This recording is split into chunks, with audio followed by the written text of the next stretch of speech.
welcome to episode 29 of the Geek Heart Games podcast. I am Sam Suvak alongside Cody Tetrick. Cody, how you feeling today? I'm doing pretty good, Sam. How are you doing? I'm good. You're looking like real studious. You've got these glasses on. They're working for you. They look good. Yeah, I mean, it's not really studious, more just my eyes hurt when looking at the phone, so we're swapping it up. Hopefully my eyes don't hurt as much. Yeah. It's always, you got to take care of yourself. So do what feels right. Exactly. So we are mid-September, right? Halloween is just around the corner. It's not here yet, but we love Halloween. We love horror. Any excuse for horror. We're getting pretty excited already. And so something that might be happening more as we're getting into the spooky season is we might have to geek out just a little bit about some horror movies or other, I don't know if there's other horror genre, if we read a good horror book, I don't know. But it's open season, you guys. Horror has started and we've just got a little bit that we want to talk about because we both watched a movie last week. And so here's the thing. I told you about this movie and I was like, yeah, it was great. It's fun. I didn't really know that you'd go watch it. So I hope you weren't disappointed. Not disappointed. It was a very interesting movie. So the movie was called Stitches. And it's about a clown who dies and then comes back to life to haunt these kids after they've grown up. Well, he died in the middle of a kid's birthday party because these kids were the most asshole-ish little kids you've ever met. They were being such little brats. But it was an accident that he died. But apparently there's a clown curse where if you die and don't get to finish your show, your soul never gets to rest. I don't know. So. Yeah, and there's some weird, you paint an egg when you become a clown. And I guess your soul is tied to it. I don't know. Yeah, it's fine. It's fine. Very quickly, I found out why you liked this movie. It's because there are loads upon loads of really bad puns in them. I mean, you might say they're really great puns. Just depends on how you look at it. The way I look at it, no. I mean, some of them are funny. I laughed out loud a couple times. So it was a really interesting movie to watch. It's all British people. There's some very interesting accents in there. I think the gore was pretty good. There's a serious one gore. Scene in particular you're like, oh, that's pretty fucked up. Okay. Yeah, you didn't expect that to happen. It got a hard R rating from that, I'm sure. Yeah, and the special effects were pretty good. The clown can take his nose off and the nose will go around sniffing people out. And I thought the CGI for that was actually pretty well done. It was pretty good. It's stupid, you guys. It's stupid, funny horror. It's pretty dumb. And I can't say that it's a good movie, but I sure had a good time watching it. Yeah. It definitely is one of those movies where I could see them doing another one. Yeah. And I guess just keep having clowns who keep dying at birthday parties, I guess. But I think at the end it's unclear exactly. Oh, yeah. Stitches could be coming back. So Stitches. There could be a Stitches 2 and we don't even know about it. Good point. We should look into that. We should. Another horror movie I watched is called Creep, and I definitely recommend that movie to everybody because I've watched it before. I was showing it to someone for the first time. And Netflix also has Creep 2, and they just announced that they're working on Creep 3. Wow. So it's the first movie is very good. I haven't watched the second one. I've heard good things though. But that first one is just eerie on another level. Yeah, it's not your typical horror. It's just these personal interactions that make you so uncomfortable just watching them. You're like, oh my god, and then stuff starts happening. But yeah, it's a short one. It's less than an hour and a half, I think. But it's definitely worth a watch. So yeah. Definitely. So anything else? we tried watching a movie called Windmill. Never heard of it. Probably a good thing. Something about a haunted windmill. Couldn't get past. I was like, all right, no, we're done. That's fine. Yeah. That's fine. So you guys have this to look forward to in the coming weeks throughout October. Maybe it lasts longer. I don't even know. Once you get in the spooky movie feels, you got to stick with it. So we'll be watching stuff. If you have a good recommendation on something, let us know, because we're always looking for good stuff to watch. And, sometimes we just pick something and it turns out to be really bad. But sometimes, like Stitches, it's bad in a good way. So, Yeah. But hey, we're open to it. But we're here to talk about video games. And, we normally like to start the show off by talking about what we've been playing. But this week, let's start it off by talking about what we haven't been playing. And why have we not been playing it, you might ask? A few weeks ago, we talked about these private betas. I don't know why I made air quotes there. But where you can only get in the beta if you've pre-ordered the game. And we said, we're not going to do that. So we did not get to play the Black Ops 4 Blackout beta that's been going on. But we did watch some other people playing it, and we have some thoughts. So Cody, do you want to start us off? Yeah, so Blackout is the Call of Duty Black Ops 4 Battle Royale mode. It's the first time they're doing something like this. It's including different maps throughout the series of the Black Ops series. And I gotta say, I'm pretty shocked by how good it looked. I was wary at first because this is something Call of Duty's never done, and Call of Duty. I remember back in the day when I played Call of Duty, it had issues with frame rates and all that, just playing 6v6. So 80 people on a gigantic, huge map with vehicles, with these crazy guns that we'll talk about in a second. I was generally oh, this is going to be real bad. This is going to be a lag fest. I saw a little bit of that, but for the most part, it seemed like it ran pretty smoothly. It looks like a lot of fun. So I watched a couple different people on YouTube and Twitch play it, and I think the most interesting thing to me was how they included different things. So the Black Ops series is well known for the zombies mode that they have, and zombies has always had crazy guns, an LMG that has 2 barrels that shoots 2 different streams of bullets. A ray gun was always the most popular weapon you'd want to get. They included those in Blackout. There is a special box that will spawn, and if you open it, there it is. There is AI zombies running around. I saw a couple. The vehicle driving doesn't look that bad. There's different vehicles, for if you're just playing in duos, you could hop on a 4-wheeler. If you got a squad of, it seems like 5 is going to be similar to H1Z1. There's a squad of 5, because there's a giant truck that one person get in the driver's seat and then 4 people can get in the back. And you can so that's pretty interesting. You got free movement while you're in the back of the truck, so it's not like you're stuck in a vehicle and you've got a limited aim. You can just walk around and do what you want back there. So. I hadn't seen anybody. I didn't watch a lot of squad games. I watched a lot of solo games. So that's good to know. Did you see anybody in a chopper? I never got to see someone in a chopper. For a split second, and then they ended up jumping out and diving into some water. Okay. Okay. I guess I guess there are rocket launchers in the game that can lock on, so you kind of want to be wary of those. Yeah. The circle seemed pretty reasonable. It wasn't this circle that the second it spawned, it was on top of you until you got to the end, which is a circle I like in Battle Royale games. I don't like the ones that are super fast from the start and you're just oh shit, I got a bad spawn. I was a little worried because in Call of Duty, time to kill is very quick, usually. But with the different, you can equip armor, and there's different levels of armor, like how in other Battle Royale games.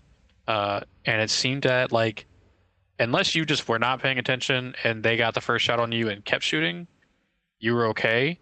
You could drop and get cover real quick, but So it seemed like the gunfights were a little fair. Also, when I was watching, it seemed like there was tons of like health and medic stuff that you could Yeah. pick up because like these guys like were constantly healing, like they always had enough stuff to heal back up. So that was pretty cool. I think the highest I saw health was at 200. I don't know if I saw anybody go past that, and I don't know if that. I think the most at 200 maybe that's like a level 2 bulletproof vest, because like your base health is at 100 from the start. Oh, okay. From what I saw, and then armor adds on like so much. So like I think level 2 gives you an extra 100. So if there's a level 3 armor you can get from like a crate maybe, then I imagine you'll be like 250, 300, which is pretty good.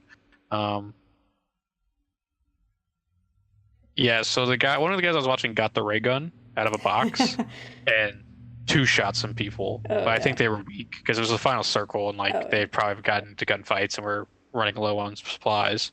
And I was like, oh, okay. Sam, what were some of your thoughts on it? I mean, my basic thought was this looks a lot like PUBG. I mean, I guess there's different weapons. I guess if you're familiar with Call of Duty and the different maps, like that would be exciting. Like I was watching Shroud and he was like, "Oh, I know this map and like this you know, I'm like, "Okay, you know, that's cool." Yeah.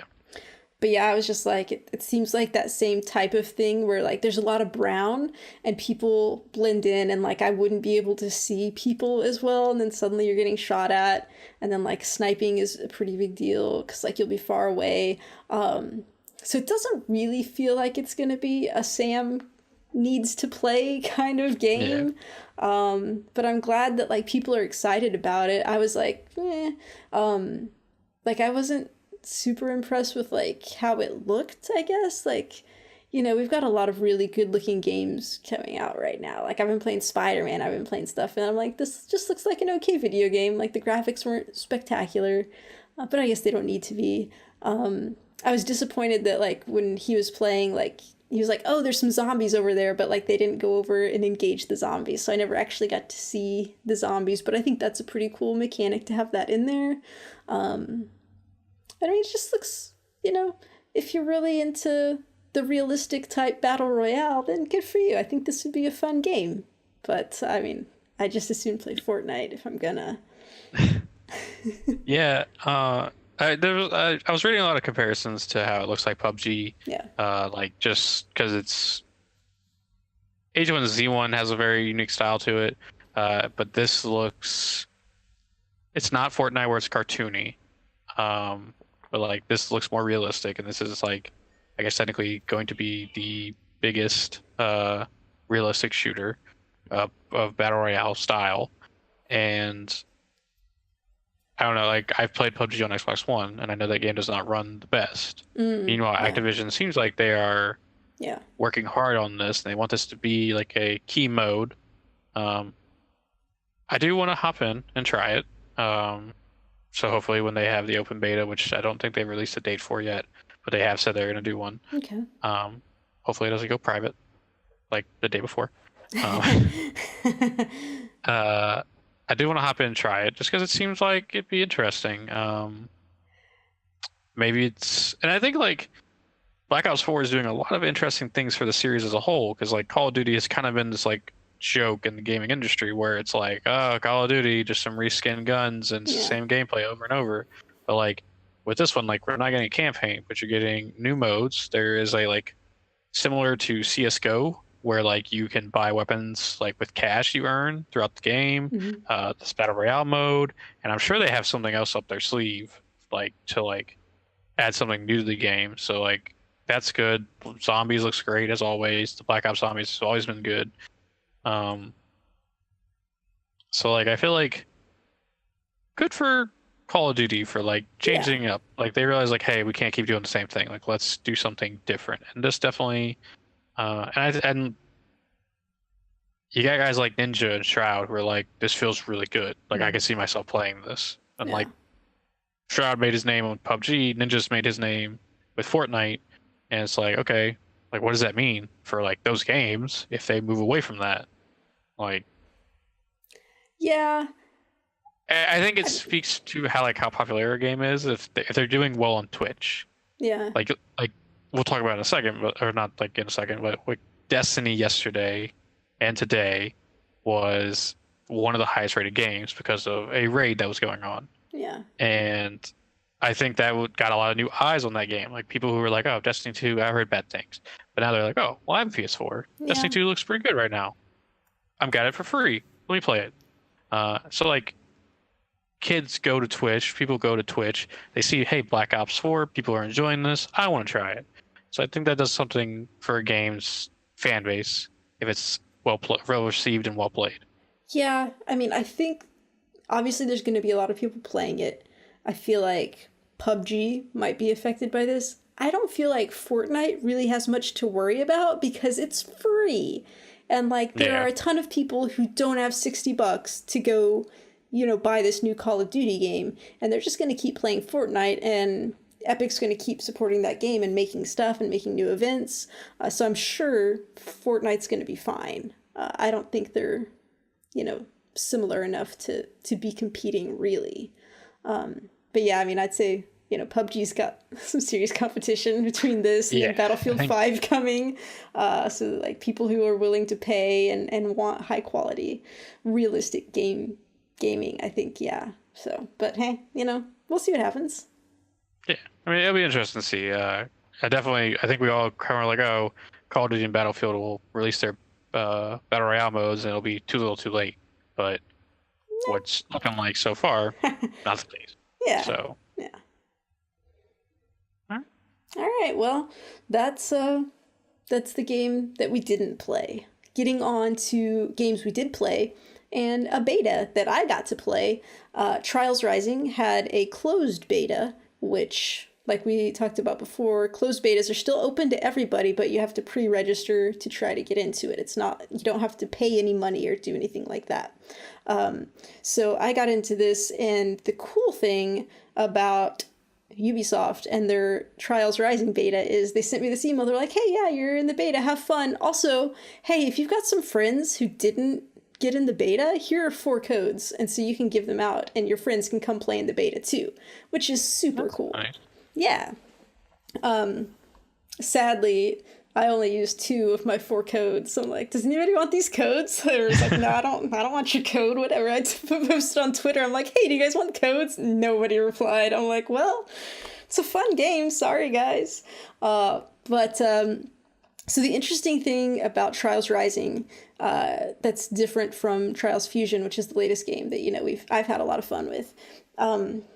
So it's kind of like the Crew 2 that I was talking about a while back, where like you're getting a sponsor and you're doing things, and it's kind of more, it's not as reality TV as like the Crew 2 was making it out to be, but it's more involved like that. It's not just like, here are tracks, go through them, have fun. Like you've got a sponsor, you're doing different challenges, and it's the same kind of tracks. You're doing the same thing. You're navigating these fun, dangerous, crashing a lot types of tracks. And it's a fun mechanic. So like I had fun with it for that part, definitely. There's some things where like, I don't know if this is new or if it's different, but like sometimes you'll like have to like flip over backwards and then go a different way, or like stop going forward and try to go backwards a little bit to get through some different things. So I think there's going to be some like newer mechanics, or just maybe stuff I never got to in Trials Fusion because I wasn't good enough.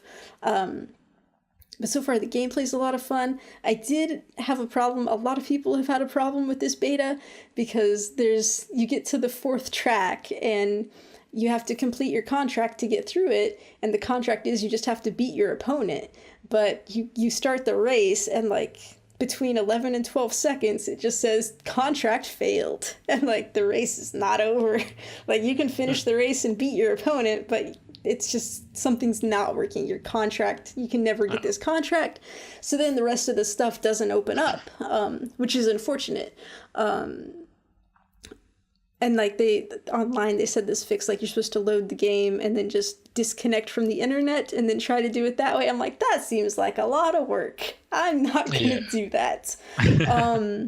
Now, the interesting thing about Trials Rising, so I was in the technical trial a while back, but I had to sign an NDA and I wasn't allowed to talk about it. Still not allowed to talk about it. But like I had a lot of fun with that, and like I'm like, well, that's why I'm not as invested in trying to get like this beta fixed and going through it. Yes, Cody. By saying you really liked it, you technically talked about it. So as an official NDA sponsor, I wasn't allowed to talk about anything that I saw in the gameplay. So it's fine. It's fine. You know, rules were made to be broken. Yeah. But anyway, so Trials Rising, it looks like a lot of fun. I was like, you know, I'm into this. I was thinking about it. I'm like, do I like it enough to pay $60 for this game when it comes out? Because like, you know, I'm super into it. Then I looked at it. It's only going to be $40 when it comes out. I'm like, fuck yeah, I'll pay $40 for this game. So it's coming out in February. And I don't know. I mean, the beta will be over by the time this podcast comes out. So if you guys just didn't want that code, I feel real bad for you because you're missing out on free fun games. Cody missed out. I was like, Cody, do you want one of these codes? He's like, no, I'm good. So, meh. What are you gonna do? I mean, it was the Trials Fusion was what we played on. Yeah, I mean it's similar. It was all right. You know what you're getting if you've played that. But anyway, it's fun. I recommend it. All right. Let's see. Cody, how about you tell me about an old favorite? I'm talking about Friday the 13th. Yes. So exciting things happened. I think it was past Monday. Friday the 13th launched their dedicated servers, which they've been talking about for a very long time.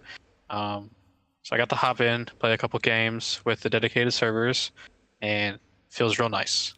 Really nice. Because people rage quit. It doesn't affect the game at all. Especially if they're the host, because there's no more host. Quick question. But, like, if the Jason is playing and rage quits, what happens? Does everybody just win? Yeah, everyone just wins. Okay. So there's no, like, prevention there. But, like, because, like, so here was the bad thing about Friday the 13th back in the day. There was a lot, actually, but we'll ignore that. So, like, if you were playing as Jason and you killed the host, and they were just like, well, fuck this, I don't want to sit here. And they quit, or they like got grabbed and they instantly like hit start, went to exit game. The entire game ended for everybody. And like there were for a while there you weren't getting XP for that. They eventually like started adding a quitter bonus, which is helpful. Wait, what? Like everyone else got XP? Yeah, you got like it wouldn't show up, but like you would get like a quitter bonus. That's cool. Yeah. So that was helpful, but like it still like sucked that you like if say you're playing Jason, like the host is the last guy and you end up catching him, they quit. Now you've got nothing except for like 500 XP. Yeah. So like with dedicated servers, it feels really good because you're not, and then like some people got host and they didn't have the best internet, so like you were just lagging and like rubber banding around, and so this has been a very like, it's a good improvement to a game that like definitely needs some love and probably won't receive some love ever again. But it's nice. It's a nice thing. It's nice that they're still supporting this any way they can. So yeah, I just want to talk about it. Because dedicated servers, really cool, a lot of fun, and it makes it. I feel like now if we go back and play for like a stream in October, like we won't have to worry about someone rage quitting and we have to all get kicked out and rejoin each other. So it's nice. Yeah. Do you know what that just reminded me of, Cody? We also need to organize like a community night to play Dead by Daylight, which was the free PS Plus game. Since everybody should have downloaded that and they should have it. So we should be ready to go for a Halloween-y October community night. So hell yeah. Everybody who didn't have Friday the 13th because you had to buy it, now you can get like a similar experience with Dead by Daylight. Yeah. As long as you got your free PS Plus game when it was free. So hopefully. I don't know. All right. So also I've been playing a little game. You probably haven't heard of it. It's like pretty small. Like, I don't know. It needs some love.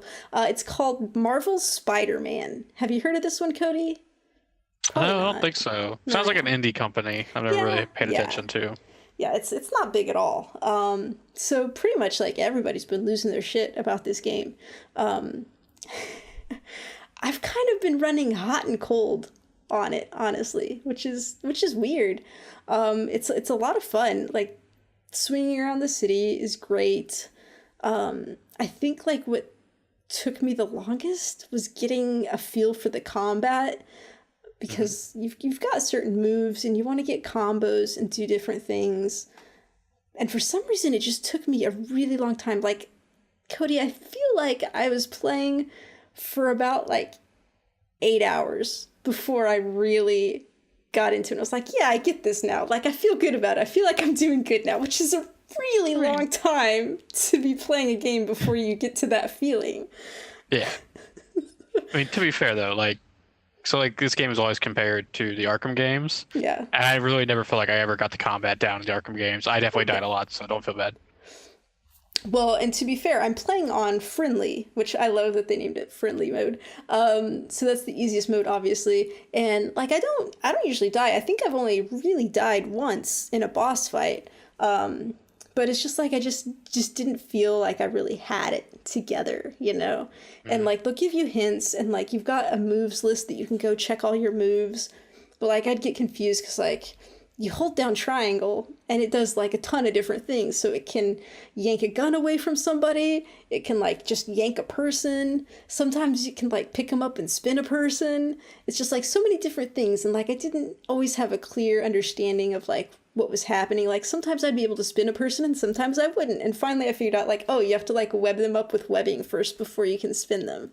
So I was like, oh, okay. So I eventually got it better, and like, now I'm doing a lot more, because it tells you, you know, try to be in the air more, because you get more XP points, whatever, combat points, it fills your meter, the more you fight in the air, which makes sense, because Spider-Man, you know, he zips around. He really shouldn't be standing on the ground just punching people, which is kind of what I was doing, which is why I was having some problems. So now I'm swinging around a lot more, like in the middle of combat, and trying not to just like be on the ground as much, and I'm having a lot more fun with it. So that's been going well. There's a ton of suits, which I guess like are cool. I don't know, man. I found the Spider-Punk suit like right away. I think from pre-ordering, like I got that one for free. There were a few suits I got for free, and I've just been in love with it. Like, I've switched a couple times, but then like I immediately go back to it. I'm like, how can I not be Spider-Punk? He's so great. And each suit that you get has like an ultimate ability that does different things. Some of those are really cool, but I keep going back to Spider-Punk's, because what his is, he like pops out this electric guitar and he's like, brrr, and he does this big concussive blast that just pushes everybody away, and it's so awesome. Like, some of the missions, like, you have little fights up on rooftops, so if you can just get in the middle of the rooftop and activate that, and you just like push everybody off the roof. No, I see that look on your face. You are not Spider-Man, you are Spider-Murderer. So apparently Spider-Man has this, like, I don't know, special thing that he's got set up where anytime a person gets knocked off a roof, like, they've got like a special webbing that goes with them and like catches them and affixes them to the side of a building. So okay, great. I do have some questions about this webbing, because like, okay, this guy's attached to the building. He's fine. He's going to stay there until somebody comes get him. I guess it'll be fine. Some of these guys you're fighting down on the ground, you web them up, they bust through that webbing. I'm like, how strong is this webbing really? Yeah. Because either it affixes them hardcore or it doesn't. Oh no, but it's fine. We let it go, because comic books, video games, what are you going to do? It's fine. So apparently, I think the story is in 3 acts, because I finished the first act and I was like, oh, okay. So hopefully it's 3. I'm just guessing that it's 3. I don't know why. That seems like a good number of acts to have.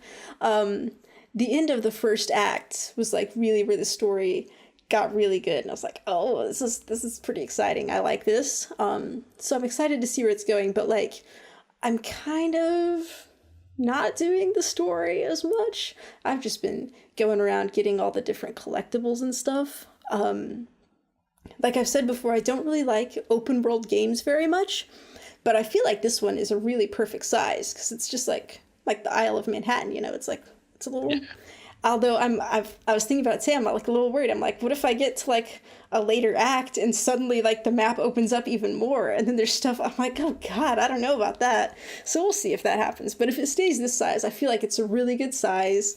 I like getting the collectibles. You go find like his old backpacks, which again, let me say, these backpacks are webbed to things, and they're from like years ago. So how did that webbing stay for that many years, Cody? That's what I want to know. Some inconsistency here. It's fine. It's fine. And then there are these research stations that are throughout the city, and you have to go do like, they're kind of like little side missions on here. But I really like these because like a lot of them are for like, I guess kind of like environmental friendly stuff. So like there's one where the fish are sick, so you have to go like spray this thing to help the fish get better. There's smog in the air, so you have to go take like air samples and collect the smog to make the city better. There's this one that's like a plumbing mission, so you have to go like fix some pipes. And so they're just I thought you had to go into someone's like get a plunger, go into someone's house and start fucking going on town on a toilet. Okay. He'd just web it up, it'd be fine. He doesn't unclog, he only clogs. It just it's fine. Don't use that bathroom for a while. Yeah. No, but each one so far has been different, and they've been pretty interesting. There's like in your research lab where you work, there are different like puzzle things you do. Like there's two different sets. One is like I was telling you before on Strange Brigade, where like the pipes where you like do connect stuff to get from here to here. It's like that, but it's circuits, and so you have to set them up to direct the current. And then they get like more and more complicated. Like at first I was like, oh yeah, these are simple, these are great, and then like you get really hard ones, and they take a while, but they're fun. And then there's like a spectrograph that you have to do to like analyze light patterns or something to identify substances. And it's just like there'll be like different lines on this thing, and you have to like find the different components that build the lines, and some of them will like add lines and some of them will take lines away. And so again, like those can get kind of complicated, but they've been pretty fun so far. So I've been enjoying the puzzles like that. There's another like set of challenges around the city where you kind of have to do like an I Spy, like a Where's Waldo thing, where you have to like search around to find something and take a picture of it. So those are pretty cool. I think I did tell you, like, there was at one point where I almost rage quit, because one of the parts where I have a lot of trouble is when you have to chase someone through the city. And so you're like swinging around trying to like go really fast. And like, I don't know, I have a lot of problems with that. For some reason, like, I'm constantly hitting fire escapes and getting stuck on buildings. I'm like, no, I'm just trying to swing. So like there was this, one of the first ones in the game, like I failed the mission like 5 or 6 times, and I was just like so angry. But I stuck with it and I got it. And there's like upgrades you can do. Like I think I turned on a different suit ability that gave me like an extra dash in the air, and you do things. And then as you level up, you go faster as well, which is good. Because right now I've unlocked a new set of challenges where you have to like go through the city really fast doing different things, and I'm doing real bad at that. I'm doing horrible. So I figure I'm just gonna kind of save those till the end and then just go back and try them then. But let's see what else. So like the SpiderMan stuff is really cool. And I remember, like, before I got the game, I was pretty excited because I was like, oh, I think there's parts where you get to play as Mary Jane. Like, this is going to be really cool. Guess what, Cody? The Mary Jane parts are so boring. I'm really not into those. Because, like, she's an investigative reporter, you know? So she's, like, she's always just sneaking around trying to find stuff. So it's just, like, stealth, period. And then, like, she has no fighting ability. So I feel those a lot too, and I was getting pretty sick of it. But yeah, I was like, man, I'm just ready to go play as more Spider-Man, because at least I can kick some butt when I'm playing Spider-Man. So, yeah. But overall, I've been having a really good time with it. It's just fun to play. So once you learn your combat and stuff. Yeah, I've been seeing a lot of people talking about it, and it's definitely going to be one of those games I pick up over the holidays when I have a bunch of time off and it'll be on sale, and like I don't have to pay full price for it. I'm excited to get into it eventually, but I'm glad you're having fun for the most part. Yeah. Maybe avoid some fire escapes. Man, those just come out of nowhere and they grab you, man. It sucks. We should say, shout out to our good friend Kyle from the Whatnots. He actually platinumed the game already, so good for him. Yeah. Well, and possibly by the time this comes out, Megs may have as well, because I know she was... Yeah, Megs was pretty far as well. She was working on it, so... Yeah, so, and like, good job anybody who platinums that game. Yeah. I think I want to platinum it. I'm like, but like, kind of what I want to do is I want to like get everything first and then just platinum it when I end the game, if that's possible. Because like, I don't know if I want to go back and do stuff afterwards, but I don't know.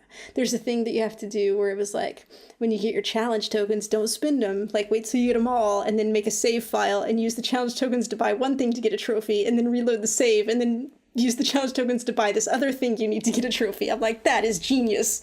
So I'll probably be doing that.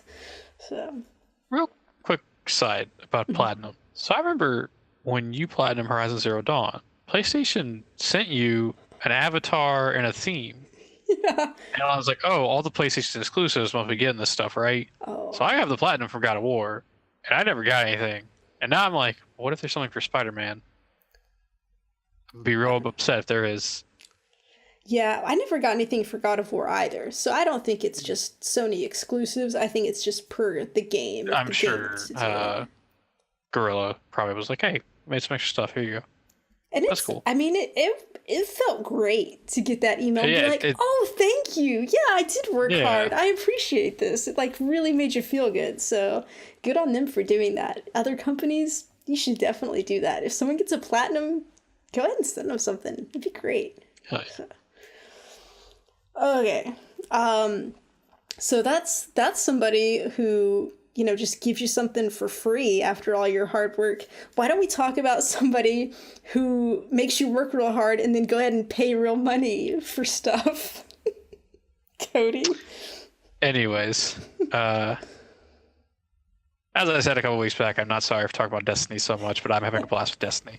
But today we're talking about a very special thing, and it's the new game mode, the PvP, PvE mode, Gambit. I've been playing a crap ton of Gambit. Like, wait. Let's just clarify. How much exactly is a crap ton? At least however how much elephant shit in a day. So that's a lot, I imagine. You should not have taken a drink of water right there. I should not have. I almost spewed. Oh my god. I need to tell you something afterwards that almost made me spew today as well. I'm going to write this down. All right, then. So I'm playing a ton of Gambit. Like, it's my favorite mode currently, and also not my favorite mode currently, just because of certain things. We'll get to that later. But, like, I don't know. Like, it's just fun to go in there and just shoot some bad guys. Test out guns that way is really easy. I found I'm very good at standing back and letting everybody else collect motes, and then me go over and I'll kill like 3 or 4 people on the enemy side. Yeah. The only issue is like they give you bounties and there's challenges and stuff for like banking motes, so I do have to like try to actively do that. And then there's a greedy assholes who think they need all the motes and they need to have 15 at all times. And like the Drifter, the new character who runs Gambit, is like my favorite character currently, because like he has a story for everything. Like he calls out Cabal. He's all like, "Oh, hey, you know the Cabal? They got that crazy ship up there, the Leviathan. Yeah, I've been on there. That's weird, right?" And it's just like, all right, Drifter, whatever. He talks about like Saint 14. He talks about like all these lore moments that you're like not expecting. So like when you get Hive, like the Hive have the sword logic where it's like if you kill something bigger than you rank up pretty much. Oh. So like anytime he calls out Hive, better bring a sword. Like it's just like, oh, okay, it's kind of funny. And like he'll shit talk some races. So like in the lore, the Fallen, the Traveler like worked with the Fallen for a bit and then left them. And he's all like, show him why the Traveler left them. They suck. It's just like, oh God, man, Jesus, don't do that to the Fallen. Well, and he'll be mean to you too if you like do a round and you're not winning. If you're not doing good, he'll shoot on like, you. If you lose a round, he's like, enemy team, you're doing great. Your team, you guys suck. And it's just like, oh man, come on. It's a nice shift from like Shax, who's always just like, it's okay, you'll get them next time. Yeah. It's a really fun mode. I do have some issues with it at times. I think there's like a meta forming around that mode, and the meta is simply the gun Sleeper Simulant, which is a linear fusion rifle that'll one-shot you from anywhere. And it's fucking broken. And everyone runs it except for me, because I'm a good person and I don't hate small children. Quick question. Do you own Sleeper Stimulant? I do. Okay.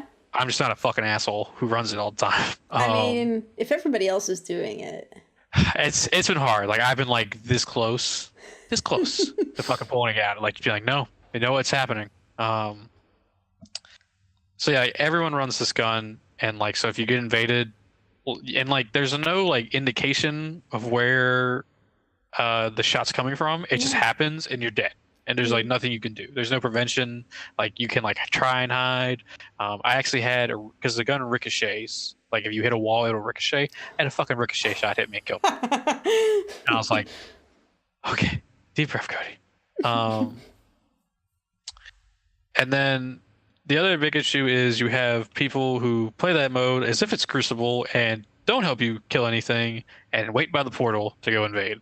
And it's like, no, go play Crucible. You want to kill people. Like, we're here to do both. But like, overall, it is a great mode. I'm having a blast with it. I'm looking forward to leveling up and like getting into like, because it's the same thing with like Crucible, where like you rank up and you get to legend and then you can reset it, and like there's some cool stuff tied into that apparently. So I'm like looking forward to getting that. I'm like, there's 5 different tiers, and then there's 3 levels in each tier, and I am almost done with the 3rd tier, like completely. So I'm almost at the 4th tier, so I'm moving pretty good. Yeah. I enjoy doing bounties in there. It's just a lot of fun.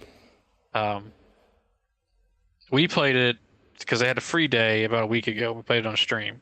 So what were your thoughts on Gambit when we played it, Sam? Oh, I've played some since then too. Okay. So I think it's a lot of fun. I did play against the Scorned for the first time.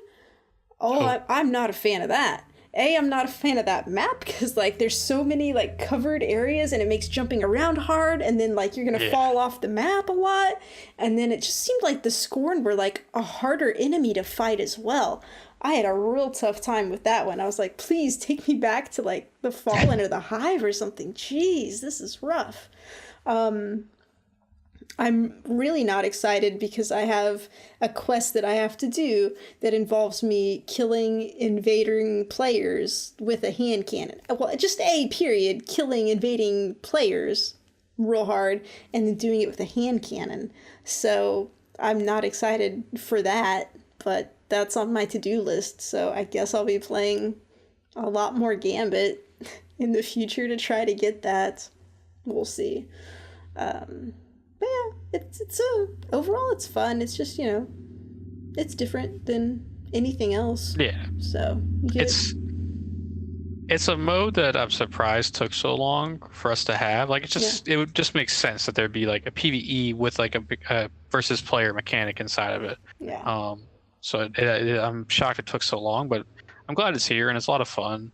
For me, it depends on, because like, you can get an enemy, and sometimes that enemy will have like its big guy could be like for the Cabal. It could be one of the shielded guys, or it could be the guy with the machine gun who shoots rockets. Mm-hmm. But like for the Hive, it's either the Knights, or it's the what is the like big floaty purple ball that just shoots the Servitor? No, it's like way up in the Shrieker. air. Shrieker, yes, the Shrieker.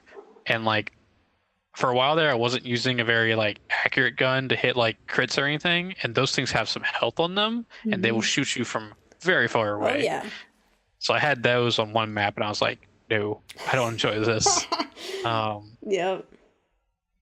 But man, I've been like popping triumphs in there like crazy. yeah. Like, yeah, it's like really easy. I mean, easy is it's a debatable term. I mean, it depends on who's playing. Yeah. So. Yeah. But yeah, I'm having fun with Gambit. I think it's I prefer it over Crucible at the moment. I just don't feel like there's anything for me to chase currently in Crucible. Whereas Gambit, like, there's armor tied to it, there's weapons tied to it, there's an exotic tied to it that I haven't figured out how to get yet. And like Crucible, it's just like, well, do I really want to go in there and face 6v6? And some guy's gonna run at me with a shotgun all the time? No, I don't. So yeah, just been really enjoying Gambit this past week. Amongst other things in Destiny. Destiny is so much fun right now. Like, I spend all my time playing Destiny. It's probably bad for this podcast, and I'm sorry a little bit, but then again, I'm not. Like, I don't want to talk too much about Destiny either, but like I do actually need to talk about Destiny a little bit. So I finally got to play with Cam from the Optional Podcast, and it was a fun little story because he was like, yeah, let's play. So I'm like, all right, let's do some Forsaken because he hadn't done any yet. So he went to go get it, and he's like, oh, I don't have it? What, I have to pay for it? Because he didn't understand that, like, if you bought the deluxe game from the beginning, like, this isn't one of the expansions that you get. So he was pissed, and he was like, man, he's like, I'll probably eventually buy it, but I'm not buying it right now. I'm too mad. I was like, all right, that's fine. We'll just do something else. It's like, oh, by the way, this is the bow I got while playing Forsaken. And so we played for like 10 minutes, and he's just like checking out my bow, you know? And then he's like, you know what? I'm just going to go buy Forsaken. So we bought it, and we started playing. So my theory is this bow is just like so appealing. Like, everybody wants a freaking bow, right? It'll get you to pay $40 to get an expansion. So... but yeah, so we had a lot of fun together. And then again, I've been playing a lot with Jessica over on the PC, and a couple of important things. First off, she was at PAX West and she won a raffle. And so she sent me this ghost shell. Oh my fucking God, are you serious? We have matching ghost shells? This is unbelievable. Yeah. Cody, it's our destiny. Enjoy your pun. Yeah. It was good fun. It was great. Oh my God. It's like I saw orange and I was like, wait a minute. I feel like you've probably showed me that before, but I didn't remember it. So this is amazing. Like, I thought, oh my God, I can't believe we have matching ones now. That is so great. For the record, if you're wondering where to buy a ghost shell, I got mine at GameStop. And GameStop also just got a bunch of new ones in as well. And then also the Funko Pops that you can kind of see behind me. They're releasing ghost keychains, and like they're in like little blind bags, and like I kind of want to get one for my keys. That's cool. I can maybe be down with that. Yeah. And this was only like $15 at GameStop, so not bad. Get yourself one, man. They're great. You can be part of the Geek Heart Guardians, and all have matching ghost shells. Which speaking of, if you really want to like help us out, please join the clan because we need to level up. Dude, leveling up this clan is going to be so hard. I think they're implementing a change next month to how you can get XP. There's been talks about it, so cool. And then hopefully. Like we discovered today, we don't know if they changed the rules with the Crucible clan Ingram, because I guess no one else was playing Crucible but me and Jessica, and we got a win, and so we got the Ingram. But like before, we thought you have to have 3 clan members in the Crucible. They may have just reverted it back because, like, maybe I guess now that it's 6, you could just say 1/3. Yeah. And for Gambit, just have half. So. Yeah. Oh, that was the other thing I was going to say. So I needed to level up because I was way behind. I was dragging me and Jessica down. So I was playing some Crucible the other night, and so I went into Supremacy, which that's the mode where you shoot people, and when they die, they leave a crest behind, and you have to collect the crests. And I don't know, Cody. I was like, this feels all right. I was doing all right. Like, I was like, this is not the horrible experience that I've been having. And I was like, I don't understand what's different. Like, maybe Supremacy is just like a different, like, maybe that's my game. But then I was thinking about it today as we were playing some more. I was like, maybe this has something to do with being on PC. Like, I don't know. Like, I need to go play Supremacy on PS4 and see if I'm still feeling good about it, or if it's like the bad experience that I've had before. Because I'm like, I don't know why it would be different, but I am on a different platform. So I'm like, maybe that has something to do with it. But I don't know. Like, I had a good time. I was knocking out bounties in Crucible, which, like, I was like, I'm never going to get another bounty in Crucible because it's so hard. So I don't know. It was great. I was shooting things. I was getting kills. I was like, I don't understand how this is happening. So if you come to PS4, there's a lot of new players running around in Crucible. And I may not have murdered a ton of them last night. Trying to get my 5 Crucible matches in. I was just like, oh, you're level 11? This is fun. There you go. But yeah. So Destiny continues to be a lot of fun.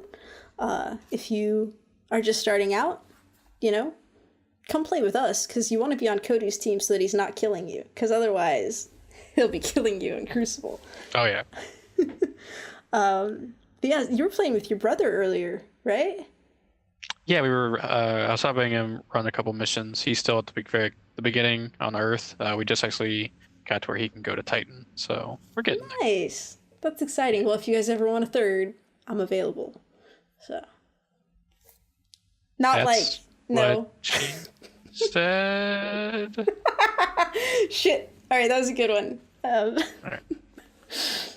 Let's move along. I will say, real quick. So I have started to level my Warlock a little bit, just so I could get the new super.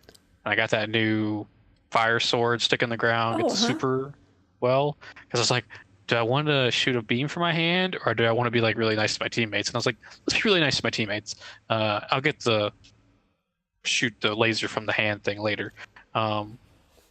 And that's a lot of fun. Is it? Because you are pretty much unkillable when you pop that thing. Really? Like, I got surrounded by Thrall, popped it. First off, it damages it. Like, if you slam it in the ground, something's around you, it like pushes them back and damages them. Okay. But then like, had to have like 10 of them on me. They would hit me, and then the health bar would just keep going up and up and up. And I was like, oh, yes. That's interesting. So that's maybe that's something I should look into. On PC, I went ahead and I got the Void super, which I love it, Cody. Have you seen it? Like, you can like teleport around and like you teleport a little bit and you just keep exploding, and it lasts so long. Cause like the arc one is really quick, but this one just keeps going. And I was like, this is amazing. I'm loving it. So okay. All right. So this week we had the Nintendo Direct that had been postponed due to the earthquake. And there were, I'd say, a lot of exciting announcements in this Direct. Yeah. Cody, do you want to start? Tell me what you were excited about. So the first one that I saw that I was really excited for, they led off with it, Luigi Mansion 3. I am so excited for this. I love Ghostbusters, so I'm down for some Luigi Ghostbusting in a mansion. No like specific date, just that it's coming in 2019, which is smart. Yeah. They need to kind of like space out their big releases, so that's good. I never got to play 1 and 2. I probably could, because I think they're both on the 3DS now, and I do have a 3DS. But yeah, I'm excited for this. It's a game I've always seen and like been like, that would be a game for me. So I'm excited to finally get to play one. What is the game like? Is it like a platformer? So you're going around and you're going through. In the first game, I remember watching a walkthrough of, you have pretty much your proton pack, pretty much a vacuum, and you're walking around and you're solving puzzles, but also sucking in ghosts that are in the mansion. And like the boss fights there's like a puzzle element to it where you have to do certain things before you can like damage the boss by like sucking them into your proton pack. And then like there's like collectibles in the game from what I remember. And you're kind of just trying to clear out. In the first game, I remember you're just trying to clear out the mansion because it's haunted. Second one, I didn't I watch a walkthrough of, so I don't know how much it changed or evolved in that game. But yeah, I'm really excited for this. Like, I think it's time I finally play a Luigi's Mansion game, I guess. Yeah. Well, I know a lot of people who've been like ready for this, like hardcore. Yeah. So cool. And they did say it's the working title. They haven't, because I think Luigi's Mansion 2 had like a subtitle. I can't remember it right now, but so I guess maybe we'll add a subtitle afterwards. So yeah. Okay. Cool. What was up next for you? Oh my god. New Super Mario Brothers U Deluxe. It's a huge freaking name. Oh yeah. Now, I never had a Wii U, so I never played like this version of the game, but Said who did? Well, I mean, it's fair point. Like 18 people. It's fine. But like I said on my top 25 games, New Super Mario Brothers for just the Wii is one of my favorite games. So I'm just assuming that this one is like that. It's got 4-player co-op on the screen at the same time. I am not sure yet if you can do the online co-op. Is that a yes, we can? I think they said in the thing, yeah, you could. Okay, because that is gonna be, I would love some of that. Oh, that'd be great.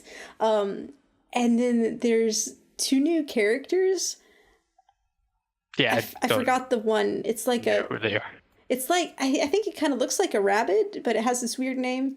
And its special ability is like it just doesn't take damage from enemies, which seems super handy. Overpowered. And I guess like you only have a problem with like maybe spikes and holes in the ground. I don't know. But that seems cool. And then was it Toadette? That was one, and then like if you get this special power up, she turns into Princess Peach.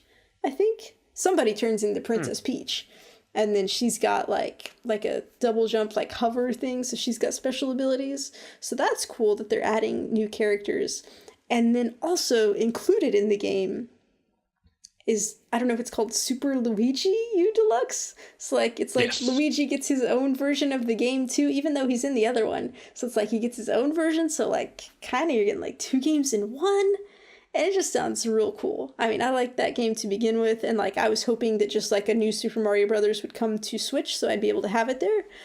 So yeah, I'm really looking forward to this one.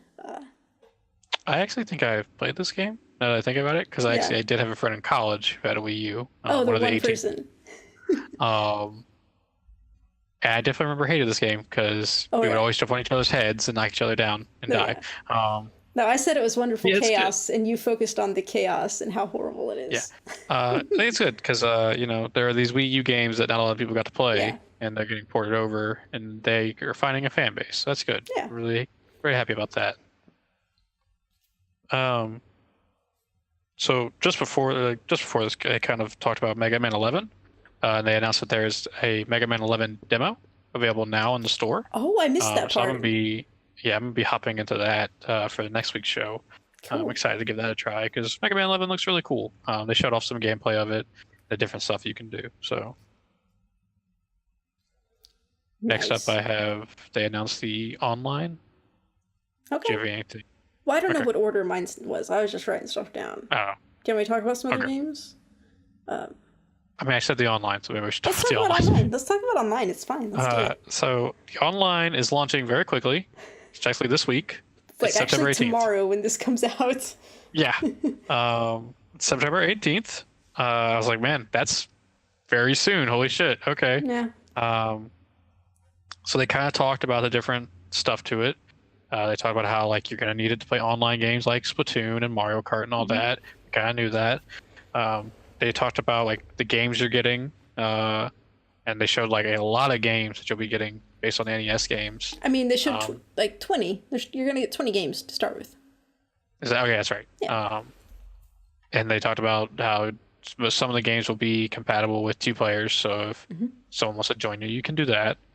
And the cool thing is they said that you can play these offline. So you'll be able to download them and play them offline. You don't have to have a connection the whole time to play them. So that's cool.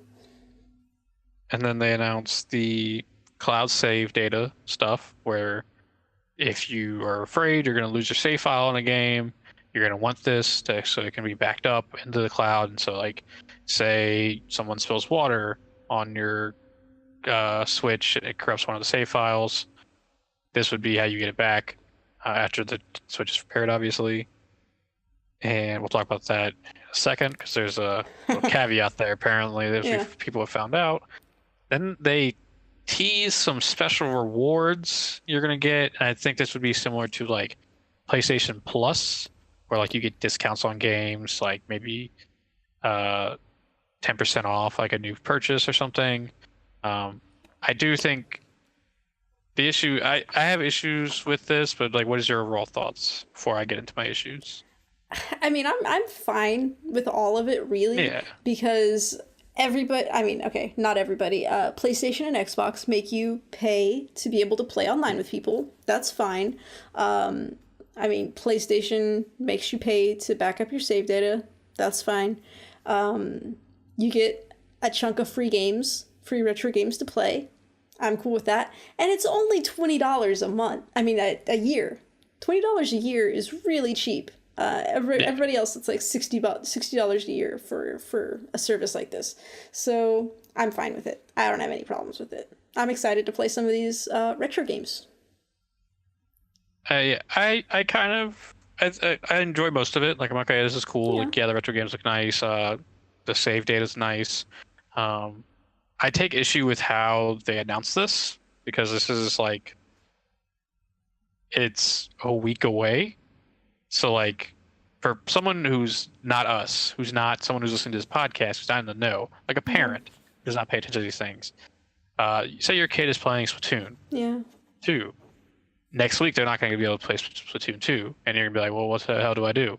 And then you're going to have to go somewhere and figure it out, or like Google it. And like, I just think that's, hopefully there's like an alert, like, hey, just so you know, in a week, you're not going to be able to do this unless you pay for this.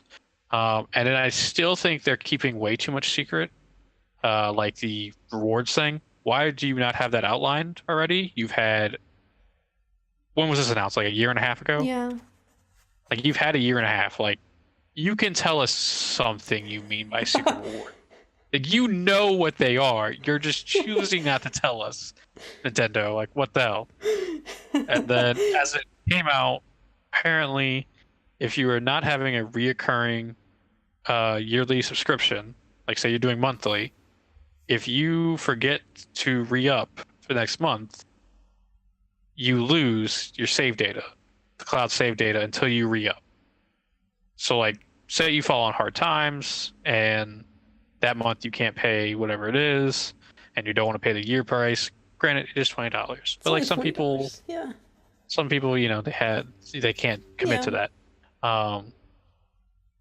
Or they have multiple people playing the Switch, like, because it is like you have to have it for each account, and they do offer a bundle for $35 for up to 8 people. So like, that runs into an issue. Granted, like, it's still there. It's just if something happens in that month, you are screwed, and I think that kind of sucks. I think that should just, you know, don't do that, Nintendo. That doesn't seem nice. So you said it's still there. So I don't have it this month. So it backed up stuff last month. Next month I pay and get it turned back on. My saves are still there. They're not like deleted because I didn't pay a month, or are they gone if I didn't pay that month? Because I thought they were gone if I didn't pay that month. I would imagine that if you re-up, it would just get your save file from when you re-up. But like, now I'm curious if it wouldn't. Yeah, because like last month I paid, this month I haven't. This month I dropped my Switch and it's dead. Next month I turn it back on and I'm like, can I get my saves back? No, I guess not, actually, because people have had that happen. Like, I remember Brian Altano from IGN, so he dropped his, I think, by accident, and he lost like all of his save data for like Super Mario Odyssey or something like that. Well, but he didn't have the backup yet. Yeah. I don't know. I guess it's very confusing the way they're doing we need to figure out. So there's still something Nintendo needs to figure out. That's true. It's very confusing how they're doing this. I kind of would just have liked like an outline of like, okay, like you get these 20 games, like how long until like we get new games? Like, because there's 20 games, but to be honest with you, going through the like things they showed me, there was only a few I was kind of interested in. That's fine. One was one of those, the NES wrestling game. Yes, it was. If there's like online play with that, we should try to play that together. Hell yeah.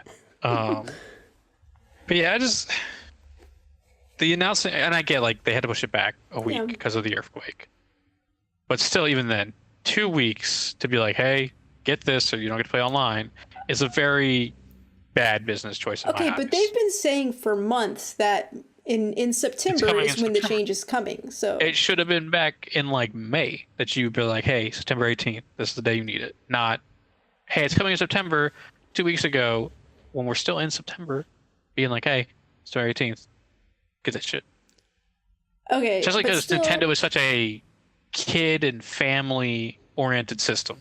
Like, granted, yeah, there's people like us who have them, but like Nintendo is like built on like kids and families are playing these together. Yeah.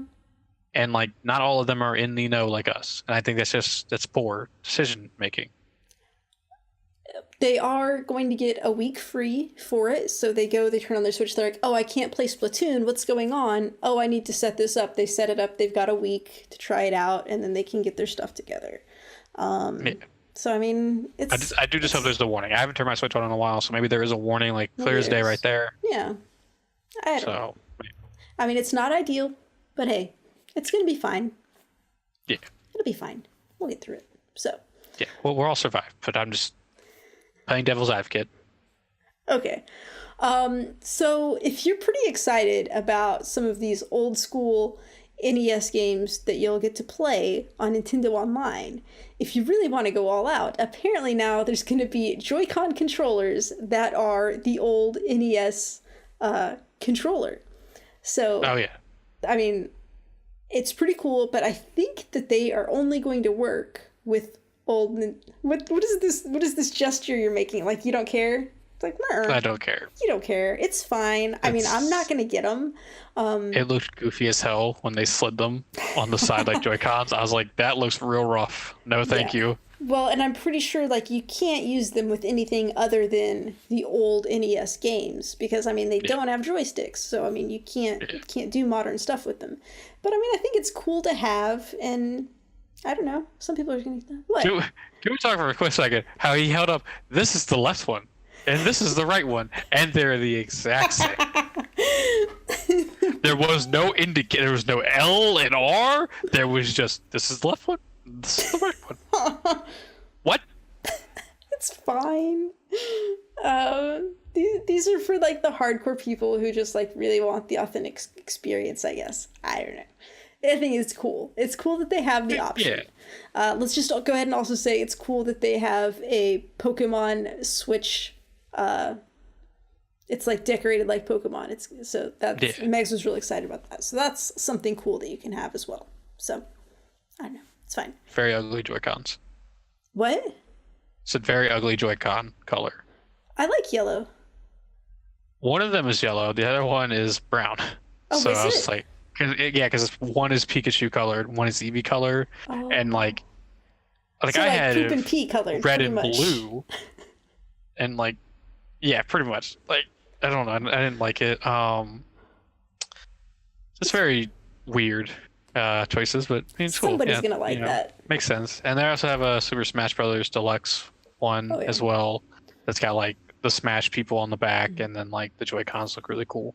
Yeah. So, and then we should say the NES controller Joy-Cons are $60 here in the US. Yeah. For two of them, so that's nice. So yeah. Yeah. So they announced a Lord of the Rings living card game, which I got intrigued by because it's this this was along the announcement that they're working with a company to bring board games to Nintendo Switch, and I got really excited for this because there's some board games out there I would love to play on my Switch. Yeah. With people. Yeah. So Carcassonne is coming first, I think, like in December, and then Pandemic, and I think this Lord of the Rings card game is coming next year. And then they announced that they're working on versions of Catan and a Munchkin style game. So I think those are all going to be pretty cool to have. Have you played any of those games? No. I will say, the second they announced this, the gears start turning, and I was like, what if we can play D&D or Nintendo Switches? Yeah. That'd be super sick. Yeah. I think that's way too much to ask for, but super sick. Yeah. Like I've played Carcassonne, like the actual card game. I have a friend who has it, and so we've played that, and it's fun. And then I also went ahead and I bought it on my tablet because it has a mobile version, so it played really well. So I think it'll be a great move over to the Switch. I've wanted to play Pandemic, but I've never had the chance. And I think I played it in like high school. Like there's an online version. Oh, see, a minute ago I asked if you played any of these games, and you said no. It said I had to think about Pandemic. I'm sorry. Okay, good lord. Okay. I will play this Lord of the Rings card game though, because that looks really cool. It looks really cool. And I've played a Settlers of Catan a time or two, and then I've played some stuff that's like Munchkin, but I haven't actually played a Munchkin. But all of those seem a lot of fun, and like if some of these have like a single person mode where like it would still be fun where you could play by yourself, that would be a fun thing, because like a lot of the things with these board games, like it's just hard to get people together to play. So if there are online options to play with people or like single player modes, I think it'd be really cool. So I'm excited about this direction of tabletop games coming to Switch. So that's cool. Really cool. And then really the only other one I wanted to talk about was they had a little bit more about Daemon X Machina, which we'd seen on a previous direct. So new information about this one. So this is like mechs fighting. There's like air combat. It looks pretty cool. It was like the first trailer had like this heavy metal music going with it that seemed real out of place for Switch, but I was really into it. So this one, they announced that there's 4-player online co-op, so you can team up with people to fight enemies. And then also, you can get out of your mech and wander around and do things. So I'm like, do you know what game that sounds like, Cody? Titanfall 2? Titanfall 2! It sounds like Titanfall 2. I'm like, that's crazy. And I know it's not going to be nearly as good as that. But it's exciting that it's going to be like a kind of, like, I don't know. I'm nervous about saying this because like, I don't want to like anger people or have them take it the wrong way. But I feel like Switch is like a platform for like, kind of like lower down versions of things. Like they don't have like the internal hardware capacity to make as good of looking. I don't know. I'm gonna piss somebody off. I know I am. No, I mean it's like there are games that look really stunningly beautiful on the Switch, but they do like utilize different assets than like say the PS4, the Xbox One, or a PC does. Yeah. So like you're just too worried about pissing people off, so it's like, making it sound bad. It seems like Switch is more like a cartoony animated style, whereas your other consoles will give you more lifelike realism in your graphics, perhaps. So this seems like it could just be like a little version of a Titanfall kind of game, which I don't know. I mean, nothing is going to be as good as Titanfall, but I think it's exciting to have a game like this on the Switch. So I'm excited. It reminded me in a way of this GameCube game I used to play called Custom Robo. Okay. Where you would play in a mech and you would defeat like enemies and pick up parts from their mechs and put it on yours. And so I was like, oh, that's really cool. Mm-hmm. This definitely seems like a game I'll pick up when it's on sale. Yeah, I'm excited to try it out. I mean, here's the thing, Cody. We just don't know about these Switch games. We have no idea how much this game's going to cost. Good point. This could be like $40. It could be less than $40. This could be a $20 game. This could be a $30 game. We don't know. To be fair, this kind of looks like a $60 game. It looks like a lot's going on, but. Huh. Do you want to like make predictions on how much it's going to be? So then when it comes around, we can see who's right. You think it's a $60 game? I think it's a $60 game. Okay, I'll say it's a $40 game. Okay. Okay. If it's, I don't know. We'll just bragging rights, whatever. But that's fun. I love making little bets rights for no reason. So actually, I made a bet with some people at work that I need to check in and see how that resolved because I might owe somebody dessert. I don't know. So, but yes, random bets, all good. Did you have anything else you want to talk about from the Nintendo Direct? Yeah, so they announced Diablo 3 is coming November 2nd. Looks really cool. It's gonna have a couple tie-in stuff to like I think there's a Ganondorf from Zelda skin you can put on, a couple different things. Warframe, I believe, got announced for November 20th. Yeah, that's right. Like, okay. So that's gonna be really cool, free to play, really fun. I had a great time with that. I'm excited to hop in on Switch because it'll be a bunch of new players just like me, so I won't feel like I'm so far behind. And then the last like big game that I was like, holy shit, this looks amazing, is Town. It's the working title for Game Freak's new game, and Game Freak works on Pokemon. I thought the art style for this looked amazing, and the gist I got was like you are running a town, but there are monsters attacking, and you have to recruit people in the town to be your party members to fight off the monsters. And it looked really amazing. I want to see more, and I'm super excited for it. That sounds really cool. I have absolutely no recollection of this. To be honest, I was maybe also playing Trials Rising Beta while I was watching the Direct, so I guess I missed that one, but I'm going to have to go look that up because that sounds pretty cool. Yeah, it seems really cool. The thing that caught me was like when they were like, a new game from Game Freak, and I was like, oh, okay. And I guess we should mention that they ended it with like announcing a new character for Smash and then announcing Animal Crossing. And Animal Crossing has never been my game, but I know a lot of people have been wanting an Animal Crossing game for Nintendo Switch, so good for you guys. Yeah. Very happy for all of you. Yes. It's good to everyone's getting the game they want. Yeah. And they finally announced that new Yoshi game that's been teased forever, but it's coming next year. So. Yeah, I don't know if it's a working title too, but it's called Yoshi's Crafting World, I think. It's interesting. Like, I never got to play Yoshi's Woolly World, and Yoshi is my favorite Nintendo character. I think he's adorable, and I love him.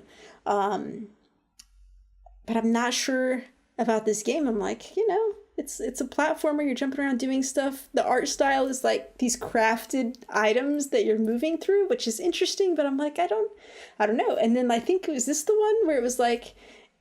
And then, like, you can flip the level and go through it backwards. It reminded me of Toad's Treasure Tracker in that way. Yeah. I was like, oh, okay, cool. So, yeah, it's interesting. I don't know how I feel about it. If that's a $60 game, I'm probably not getting it. Probably is. It probably is. Any of Nintendo's marquee characters is usually, yeah. Was Toad's Treasure Tracker $60? I think that was $40, but that was only because it was a port over. Okay. But like even Donkey Kong's Tropical Freeze, that was $60. That was a port, so it was very weird. Okay. And one like they showed more gameplay of Starlink and like showing off the Star Fox connection. And man, if that game was not a Toys to Life game, I would so be fucking in because it looks like a blast. Dude, I really want to play that game so bad, but it's like $75 for the base game, and then you have to buy all those like little things, and I'm just like, no, why can't I just play like the regular game? Yeah. It looks awesome though. Yeah. Super bummed about that. So yeah, if we missed something and you're like, wow, how could you guys miss this? Please write in and let us know like. What was your favorite announcement from Nintendo Switch? Okay, let me just cover a base here because I know there's a ton of people who love Katamari, and so they announced Katamari Damacy something. I think there's one other word that goes with it, and it's a new Katamari game that. Was this the one where you roll around and pick up? Yeah, Katamari. So you've got like this little ball, and you go and you start picking things up, like you're like like your glue stuff attaches to you and you just Yeah. get bigger and bigger and pick everything up. I've played it before. It's fun. My friend Holly just loves it, so she'd freak out about it. She doesn't have a Switch though. So, but people like Katamari, so good for you guys. Looks like a lot of fun. This Direct really had like something for everyone, it seems like. Yeah. So it's a good job, Nintendo. I was gonna make a joke about it. Looks like a lot of fun, like watching paint dry. A lot of fun, because it didn't look fun at all. But anyways, It's fine. just kidding. Enjoy what you enjoy. I won't judge you. Fine. I don't know how long we've been going. I'm gonna switch over real quick and Quite see a bit. how long we've been going. An hour 20 minutes. So maybe we'll skip question and just go to the end. Yeah. Okay. All right. Oh, I always panic and then like don't know what to do. Okay. Oh, jeez. All right, I think we covered quite a bit there, Cody. Stop laughing at me. Sorry. We've been podcasting for at least 29 weeks, and I still get nervous and flabbergasted when it's time for me to do outros. So here we go. I think did I already thank everyone for listening? I don't remember now. I'm so confused. Thank you everybody who's tuned in. We appreciate you guys. If you'd be so kind as to leave a review for us on iTunes or whatever service you're using, we would love that. You can follow us on Twitter or Facebook at Geek Heart Games. We've got live streams over at twitch.tv/geekheartgames, and you can watch videos at youtube.com/ Nope. That's not how it goes. We don't have that yet. We've got geekheartgames.com/YouTube. That's where it's at. And let's see, we've got, I think maybe just 2 more episodes of our Resident Evil playthrough. And then, Cody, what are we going to be doing after that? We're starting our next series of 2 Guardians. Yeah, we are. Because Super excited for that. yeah, it's gonna be great. We love our Destiny and we love Giz and Red, and we cannot wait to get back to them. So, Yeah. let's see, what else am I missing here? Oh, if you wanna join in our wonderful conversations, that's over at geekheartgames.com/discord. I was trying to think if we'd have any fun anecdotes from the last week, but I think it's been nothing out of the ordinary. Some fun puns. Alejandro has a fascination with spiders lately, and I don't approve of it. I mean, if anyone ever wants to post pictures of spiders in our Discord, maybe don't. Okay, Cody doesn't like it. I like to mess with him, but you know what? Let's be nice. Let's give him a break here. I'll have a really fun outro story for us in a second.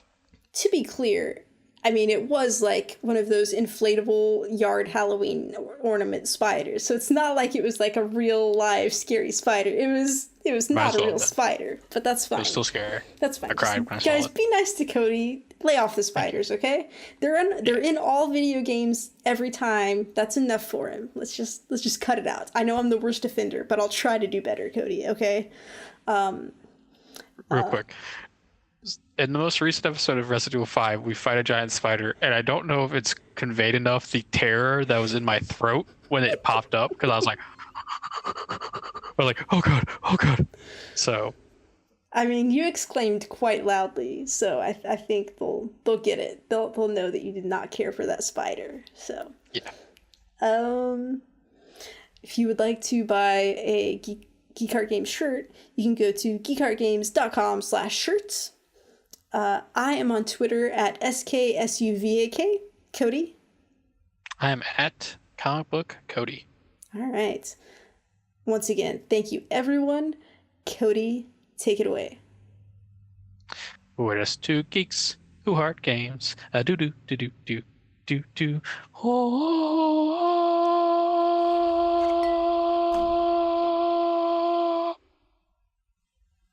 That really hurt. That was lovely. It was a really bad idea, but okay. It was good. For those of you who don't know, that was the Destiny theme song coming through there. Trying. I tried. Okay? It was good representation. Like, it was worth sacrificing your throat. So, well done. Yeah.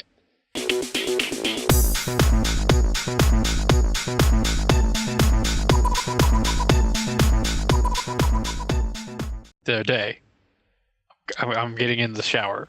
I'm like buck ass naked, okay? And I look down. There is a spider, the fucking size of a quarter, in the shower.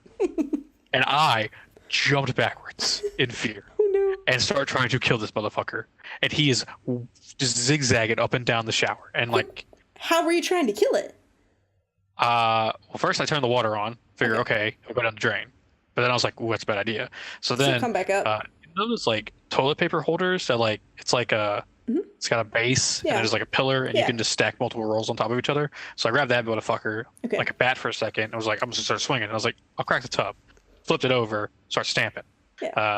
Stamped the fuck out of him finally because he stood still for a second. And I was like, huzzah! I may have sprayed him with like that stuff you spray when you poop and it smells bad.